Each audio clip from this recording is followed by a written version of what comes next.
Hello guys, magluluto ako ngayon ng ginisang gulay. Hindi ko kasi masabing pinakbet kasi nga kulang naman siya sa sahog.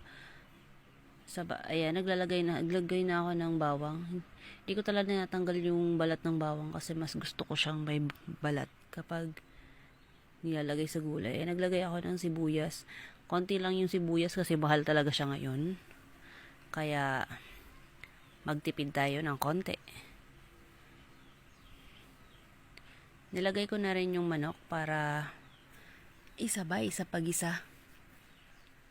Hanggang sa medyo mag-golden brown siya. Yan, nahihirapan talaga ako dyan kasi gumagalaw yung kawali kapag hinahalo ko. Ang hirap mag-voice over pala. Tapos nag-video ka na hawak mo lang yung phone. Since marami naman akong time ngayon, kaya nag-video ako ulit. Yan na nga. Ayan, ilalagay ko na rin yung gulay para palambutin, haluin natin. Ayan, gumagalaw talaga yung kawali kapag hinahalo ko.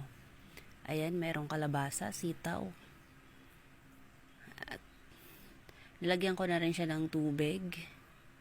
Paborito ko talaga yung ganitong ulam. Ito yung ulam namin for dinner. So, yan tinakpan ko para lumambot siya. Ayan, medyo malambot na nga siya pero hindi pa naman siya totally luto.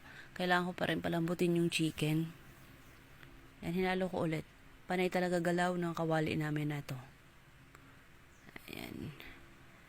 Medyo konti na yung tubig pero magdadagdag ulit ako ng konti pa dyan para mas maraming sabaw. Ayan, naglagay na ako ng asin. Konting asin at ginisa mix.